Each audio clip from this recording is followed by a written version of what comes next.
स्वागत है आपका मेरे यूट्यूब चैनल में। तो आज हम लोग देखने वाले हैं कक्षा 10वीं विषय हिंदी से पाठ बादल को घिरते देखा है का क्वेश्चन आंसर। इसके कवि है नागार्जुन जी।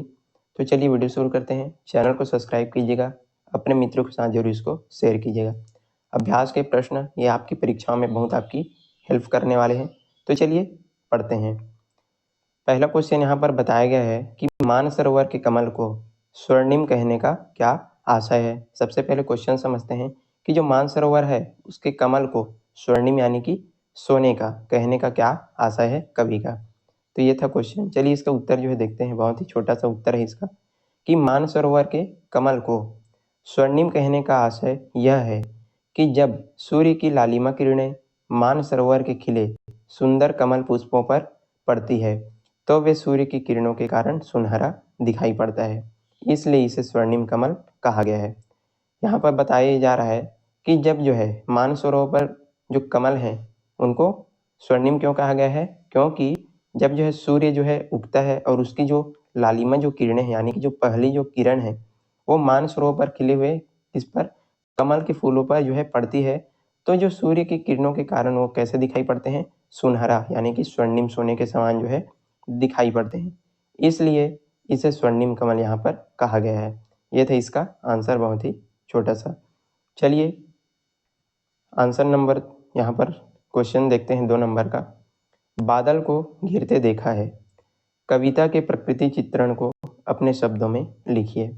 ये जो है बहुत ही इम्पोर्टेंट क्वेश्चन है और आपके परीक्षाओं में जो है पूछे जाते हैं। बोर्ड परीक्षाओं में जो है आपको पूछे जाते हैं, तो आपको इसको अच्छे से समझना है। सबसे पहले क्वेश्चन समझते हैं कि बादल को घिरते देखा है जो कविता है जो नागार्जुन द्वारा लिखी गई है, उसमें कवि ने अनेक प्रकार से जो है क्या किया है, अपनी कविता में प्रकृति चित्रण किया है। उसी को आपको जो है अपने शब्दों में यहाँ पर लिखने के लिए बोला जा रहा है। तो चलिए इसका उत्तर जो है देखते हैं। और ये जो है फिर से आपको बता दूं बहुत ही इम्पोर्टेंट क्वेश्चन है। चलिए पढ़ते हैं, इसको देखते हैं। कवि ने बहुत सुंदर तरीके से अपनी कविता में प्रकृति का चित्रण जो है किया है। कैसे किया है? सफ़ेद पर्वत शिखरों पर कवि ने बादलों को घिरते देखा है और उन बादलों में जो जल की बूंदें हैं उन्हें मानसरोवर पर खिले कमल के फूलों पर गिरते हुए बताया गया है। सबसे पहले कवि यहाँ पर किसकी, सफ़ेद पर्वत और जो मानसरोवर है वहाँ की प्रकृति चित्रण को अपनी कविता में बताते हैं और बोलते हैं कि सफ़ेद पर्वत जो शिखर हैं उन पर उन्होंने बादलों को जो है गिरते हुए देखा है और बादलों में क्या है, जो जल की बूंदें हैं उनको मानसरोवर पर खिले हुए किस पर, कमल के फूलों पर जो है गिरते हुए यहाँ पर बताया जा रहा है। आगे बढ़ते हैं। वर्षा ऋतु की उमस से व्याकुल होकर हंसों का समूह मानसरोवर पर आकर के कीड़ों को ढूंढ रहे हैं और उनको वहाँ की झीलों पर तैरते हुए देखा गया है। फिर आगे जो है कवि जो है प्रकृति चित्रण करते हुए कहते हैं कि वर्षा ऋतु के बाद जो उमस होती है उससे व्याकुल होकर के जो हंसों का समूह है वो कहाँ पर आ गए हैं, मानसरोवर पर जो है आ चुके हैं और वो आकर के क्या कर रहे हैं, कीड़ों को जो है ढूंढ रहे हैं। और कीड़ों को ढूंढने के साथ साथ वो जो है वहाँ पर जो झीलें हैं, कई सारी यहाँ पर जो है झीलें हैं, वहाँ पर ये क्या कर रहे हैं, तैरते हुए इनको देखा जा रहा है। कवि आगे जो है बसंत ऋतु की सुबह का वर्णन करते हुए कहते हैं कि बसंत ऋतु की क्या थी, सुबह थी और धीमे धीमे हवा बह रही थी। कवि आगे जो है कहते हैं कि बसंत ऋतु का क्या था, सुबह था, सवेरा था और जो हवा है बसंत ऋतु की जो सुबह थी और उसमें जो हवा है वो कैसी थी, धीमे धीमे जो है चल रही थी, बह रही थी। उगते हुए सूर्य की लालिमा किरणें पर्वतों के शिखरों पर पड़ रही थी और वे सोने के समान दिखाई दे रहे थे। फिर आगे ये जो है बताते हैं कि जैसे ही सूर्य जो है उदय होता है तो उसकी जो लालिमा किरणें हैं वो किन पर, पर्वतों के शिखरों पर जो है पड़ती है और वो कैसे दिखाई पड़ते हैं, सोने के समान जो है दिखाई पड़ते हैं, जैसे कि वो जो है सोने के पर्वत हों। फिर बात आती है कि रात भर एक दूसरे से अलग रहने वाले चकवा चकई का सुबह क्या होता है, मिलन होता है। यानी कि ये जो है एक दूसरे, जैसे ही रात होती है एक दूसरे से क्या हो जाते हैं, बिछुड़ जाते हैं। कवि ने जो है चकवा चकई, ये जो है पक्षी हैं, इनके विरह और मिलन, इन दोनों का जो वर्णन है अपनी कविता में जो है किया है और बताते हैं कि जैसे ही रात होती है वो जो है एक दूसरे से अलग हो जाते हैं और सुबह इनका क्या होता है, फिर से मिलन होता है। और वे घास पर क्रीड़ा करते रहते हैं। घास पर ये जो है अपना प्रणय क्रीड़ा करते रहते हैं। अपने ही नाभि से निकलने वाले कस्तूरी की सुगंध से जो कस्तूरी मृग है ऊंचे ऊंचे पहाड़ों पर दौड़ते हुए देखा गया है। तो कस्तूरी एक प्रकार का सुगंधित जो पदार्थ है वो इनके जो नाभि से जो है निकलती है, लेकिन ये जो है उसकी सुगंध को ढूंढने के लिए कहाँ ऊंचे ऊंचे जो पर्वत जो क्षेत्र है वहां पर ये जो है दौड़ते रहते हैं। कौन? कस्तूरी मृग। इस प्रकार कवि ने बहुत सुंदर प्रकृति चित्रण अपने कविता में किया है। तो ये था इसका आंसर कि किस प्रकार से जो है बादल को गिरते देखा है कविता में प्रकृति चित्रण जो है किया गया है। इसको जो है आप अपने शब्दों में भी लिख सकते हैं और ये भी बहुत ही अच्छा आंसर है। चैनल को जो है जरूर इसको सब्सक्राइब कीजिएगा और मित्रों के साथ इसको जो है जरूर शेयर कीजिएगा। चलिए तीसरे नंबर का क्वेश्चन देखते हैं। कवि चकवा चकई द्वारा किन मनोभावों को कविता में जो है बताना चाहते हैं। जो चकवा चकई मैंने आपको बताया कि उनके द्वारा जो है कविता में किन मनोभावों को जो है कवि यहाँ पर बताना चाहते हैं। तो चलिए इसका आंसर देखते हैं। कवि ने इस कविता में चकवा चकई के विरह का वर्णन किया है। इनके बिछुड़ने और इनके मिलन दोनों का जो वर्णन है कवि ने अपनी कविता में किया है। वे बताते हैं कि जैसे ही रात होती है वे एक दूसरे से अलग हो जाते हैं। पहले भी हम जो है अभी पढ़े हैं कि जैसे ही रात होती ये चकवा चकई एक दूसरे से क्या हो जाते हैं, अलग हो जाते हैं। और जैसे ही सूर्योदय होता है फिर से इन दोनों का मिलन हो जाता है और वे जो है प्रेम से घूमते हैं।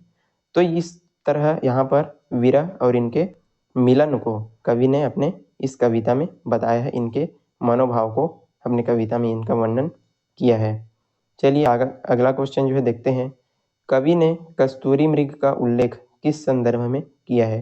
जो कस्तूरी मृग है उसका उल्लेख जो है किस संदर्भ में किया गया है, यहाँ पर क्वेश्चन पूछा जा रहा है। उत्तर इसका देखते हैं।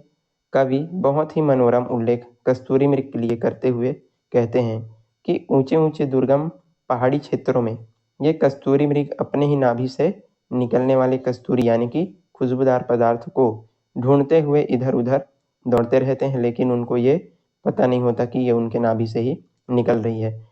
ये जो है कस्तूरी उनके नाभि से निकलती रहती है और उसी को जो है ढूंढने के लिए जो कस्तूरी मृग हैं ये क्या करते हैं, इधर उधर दौड़ते रहते हैं, लेकिन उनको ये पता नहीं होता कि ये जो है उनकी ही नाभि से निकल रही है। ये था चौथा क्वेश्चन।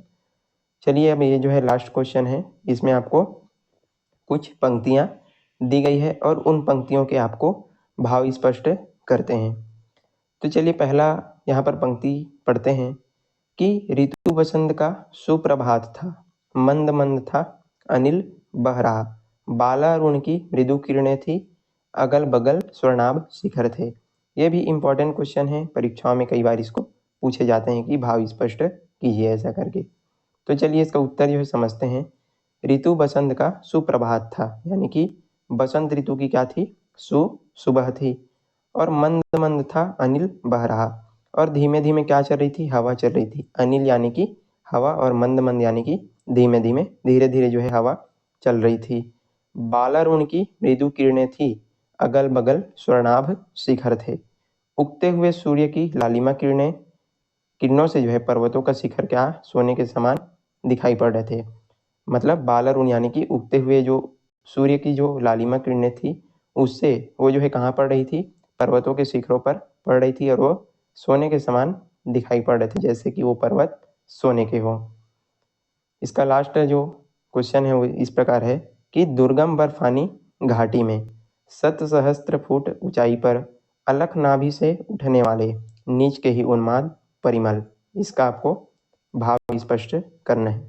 तो चलिए इसका उत्तर देखते हैं। कवि कहते हैं कि दुर्गम बर्फानी घाटी में कठिन चढ़ाई वाली ऊंची ऊंची घाटियों पर अलख नाभि से उठने वाले यानी कि अपने ही नाभि से निकलने वाले कस्तूरी की सुगंध को ढूंढते हुए ये जो कस्तूरी मृग है नीच के ही उन्माद परिमल यानी कि अपने ही नाभि से निकलने वाले कस्तूरी की सुगंध को ढूंढते हुए कस्तूरी मृग जो है इधर उधर इनको दौड़ते हुए यहाँ पर बताया गया है। तो ये था आज का हमारा क्वेश्चन आंसर का वीडियो। आई होप आपको ये जो वीडियो है वो पसंद आया होगा। तो ज़रूर से ज़रूर इसको लाइक कीजिएगा, शेयर जो है अपने दोस्तों की कीजिएगा, और चैनल में नए हैं तो जरूर इसको सब्सक्राइब कीजिएगा ताकि इसी प्रकार के वीडियो जो है आपको मिलते रहें। चलिए आज का वीडियो जो है यहीं पर समाप्त करते हैं, तब तक के लिए पढ़ते रहिएगा। धन्यवाद।